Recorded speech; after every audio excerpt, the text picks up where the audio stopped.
Good morning, Kolkata ক্যানভাসের একটি নতুন ব্লগে তোমাদের সকলকে স্বাগত জানাই।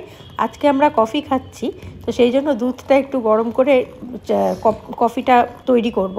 তো এই কফিটা না দিয়া দিয়েছে, এটা বেশ ভালোই খেতে, তবে অন্যান্য কফির তুলনায় একটু হালকা। তো আজকে ব্রেকফাস্টে দেখতেই পেলে পরোটা, ঘুগনি, ডিম সেদ্ধ, মিষ্টি তো অবশ্যই রয়েছে, আর সেই সঙ্গে কফি। শীতের দিনে কফি ছাড়া ভালো লাগে না। আজকে কি বিভৎস ওয়েদারটা দেখেছো, কি মেঘলা করে রয়েছে আকাশটা, আর সেই সঙ্গে বৃষ্টি, মানে সকাল থেকে পাগল হয়ে যাচ্ছি ঠান্ডায়। কি বিভৎস ঠান্ডা গো, সকালবেলা উঠতেই পারিনি, আমি বুঝতেই পারিনি টাইমটা যে কখন সকাল হয়ে গেছে। চন্দন একবার 5:30টায় উঠেছে, উঠে আবার শুয়ে পড়েছে, আর আমি তো উঠিনি। কালকে রাত্রিরেও আমি একবারও উঠিনি, মানে এত ঠান্ডা লাগছে না কি বলবো। আর এই যখন রোদটা উঠবে না, সেটা আরো সাংঘাতিক হবে, জানো তো। আরেকজনকে দেখো, ঘরের মধ্যে মাথায় কি সব টুপি ফুপি বেঁধে বসে আছে। চিন্তা করো, চিন্তা করো অবস্থাটা। আর দেখো ঠাকুরঘরটা মনে হচ্ছে যেন সন্ধ্যের আগের স্টেজ, এমন মেঘলা করে রয়েছে। কি সাংঘাতিক ওয়েদার করেছে, কি ঠান্ডা লাগছে না, বিশ্বাস করতে পারো না। এখন আমারই লাগছে নাকি সবারই লাগছে। চন্দন আবার আজকে বাজার থেকে নিয়ে এসছে বাটা মাছ, বলছে কি বাটা মাছের পাতলা ঝোল করবে। প্রশ্নই হচ্ছে না, ডাল করেছি, ডাল খাবে আর বাটা মাছ ভাজা খাবে, আর কিচ্ছু করবো না। বাটা মাছগুলো ধুয়ে মেজে বলছি, মানে সব উল্টোপাল্টা বলছি। বাটা মাছগুলো ধুয়ে মুছে পরিষ্কার করে রেখেছি, আর গজারও খাবার দাবার দিয়ে দিয়েছি, হয়ে গেছে। এবার আমি একটু স্নান, মানে কি একটু কোনো রকমের স্নানটা করতেই হবে, ঠাকুর দেবো তো, সেই জন্য একটু স্নান করে ঠাকুর দেবো। আজকে বৃহস্পতিবার, বিকেলবেলা পাঁচালি পড়া আছে, এখন আর পাঁচালিটা পড়ি না। তবে আজকে আরেকটা মুখরোচক করবো, সেটা হচ্ছে এই যে কানখো ভাজা। কানখো ভাজাটা খাবো, ভাত দিয়ে দারুণ লাগে খেতে, পেঁয়াজ দিয়ে ভাজা।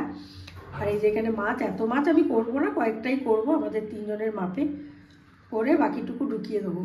তো এখন স্নানটা করে নিই, ঠান্ডার মধ্যে আর বেশি বেলা করবো না। ওই দেখো আরেকটাকে দেখেছো কি করছে, একবার বাইরে যাওয়ার চেষ্টা, একবার ঘাট থেকে মোটে নামছে না ঠান্ডায়। এখন এমন মজা হয়েছে না, ঘাট থেকে আর নিচে নামছে না। আর আগে ওরে খাটে শো কত তেল তাকে মারতে হতো, এখন আমাদের আর ডাকতেই হচ্ছে না, টুপ করে খাটে চলে যাচ্ছে, নিজের জায়গায় শুয়ে পড়ছে গিয়ে।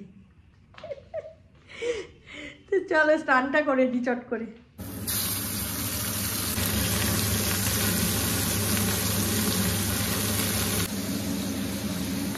স্নান পুজো সেরে অনেকগুলো রান্না হয়ে গেল ইতিমধ্যে। ডাল, এই যে পেঁয়াজ কলি আলু ভাজা করেছি, মাছের যে কানকোগুলো ছিল সেটা ভেজেছি।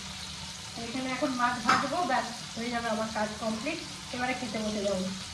বাবু আমি যেন মনে হচ্ছে ইয়েতে আছি, দার্জিলিংয়ে আছি, এই দেশে আমি আর নেই।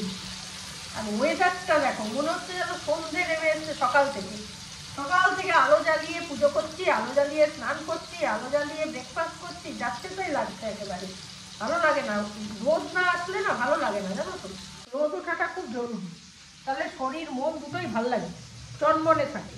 আর তা না হলে সবাই ঝিমোয়, আমরাও ঝিমোই, সূর্যদেবও ঝিমিয়ে যাচ্ছে।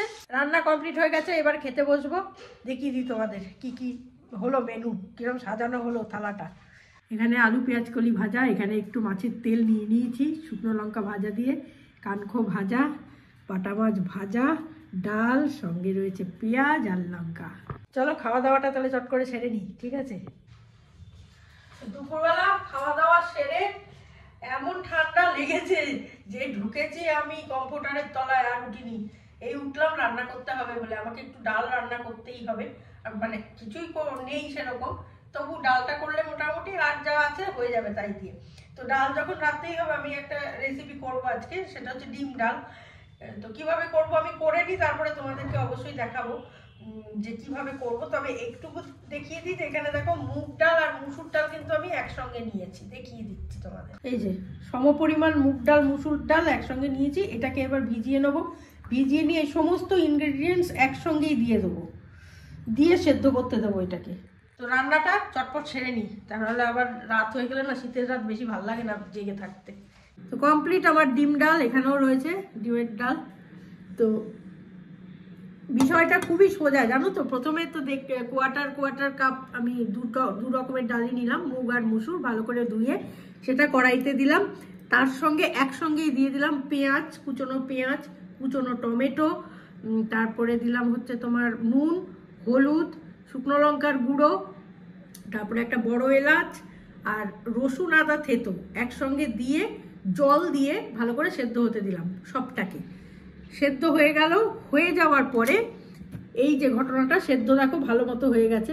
সেদ্ধ হওয়ার পরে যেটা করলাম সেটা হচ্ছে গুঁড়ো মশলা কিছু দিলাম, যেমন ধরো ধনে গুঁড়ো, জিরে গুঁড়ো। আমি জিরে গুঁড়োটা একটু ভেজে নিয়েছি, শুকনো খোলায় ভাজা জিরের গুঁড়ো দিয়েছি। সেই সঙ্গে দিলাম গোলমরিচ গুঁড়ো, গরম মশলা গুঁড়ো দিয়ে নাড়িয়ে নিলাম ভালো করে। আর পাশে তুমি ঘিয়ের মধ্যে ডিম একটা সেদ্ধ করা থাকবে, সেটাকে একটু কেটে নিতে হবে, টুকরো টুকরো করে কেটে নেবে।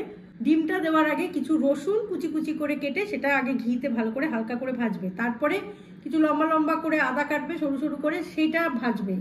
ভেজে কাঁচা লঙ্কা চিড়ে চিড়ে দেবে, দিয়ে ভাজা হয়ে গেল তখন ডিম সেদ্ধটা টুকরোগুলো করে দেবে।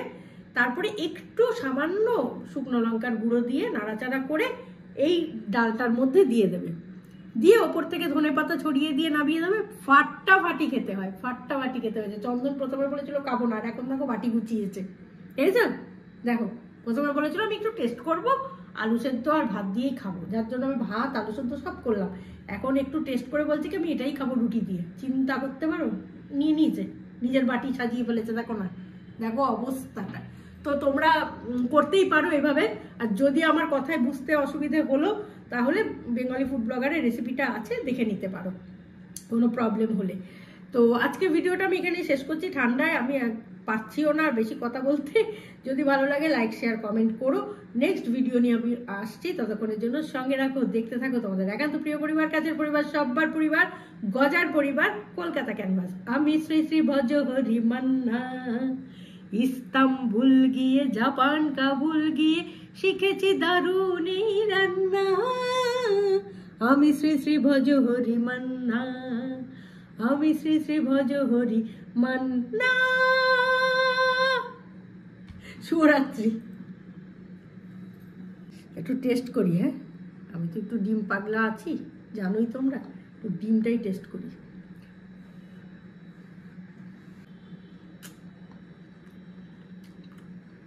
দুর্দান্ত হয়েছে, বিশ্বাস করো। অনেকটা না ডাল মাখানির মতো লাগছে খেতে, বা ডাল ফ্রাই, অসাধারণ লাগছে খেতে।